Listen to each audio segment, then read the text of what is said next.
Isang mapagpalang araw po sa ating lahat. Ako po si Nicole Castillo and welcome po sa aking daily devotion. So, ang topic po natin ngayon is History of Redemptions. So, the history of redemptions is the grand story of how God, from the beginning of time, has been working to save His people. From creation to the fall, from the promise to Abraham to the cross of Christ, God's hand has never ceased to move. Redemption is not an afterthought. It is the heartbeat of history.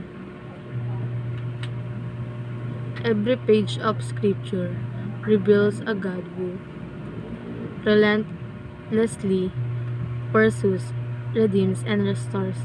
This is our story too. So, meron daw pong 4 parts story of the Bible. So, yung una daw po yung creations, second po is yung fall, and third is redemptions, and yung pang-apat naman daw po is completions. So, ayon nga po sa Genesis chapter 3 verse 15,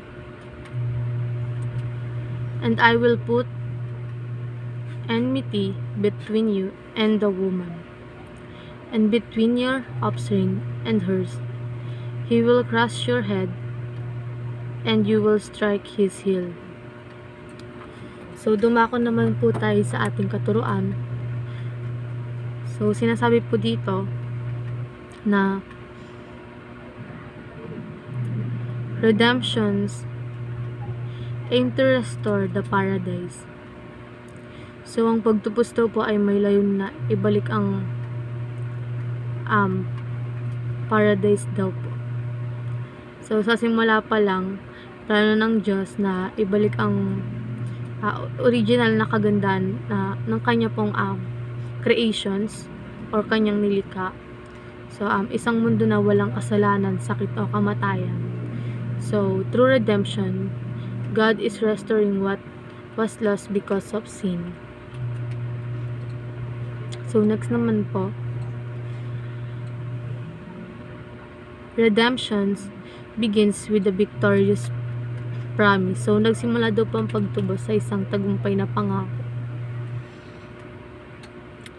So, sa Genesis chapter 3 verse 15 pa lang, may pangako na ang Diyos na tagumpay laban sa kasalanan. This promise points to Jesus, the one who would crush the serpent's head and bring salvations. So next is redemptions invite us to become part of its story. So inaanyayahan tayo ng kumbaga maging bahagi ng kwento.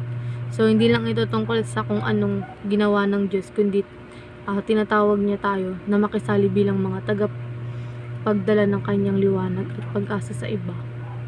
So, sa applications naman po, show your redeemed life.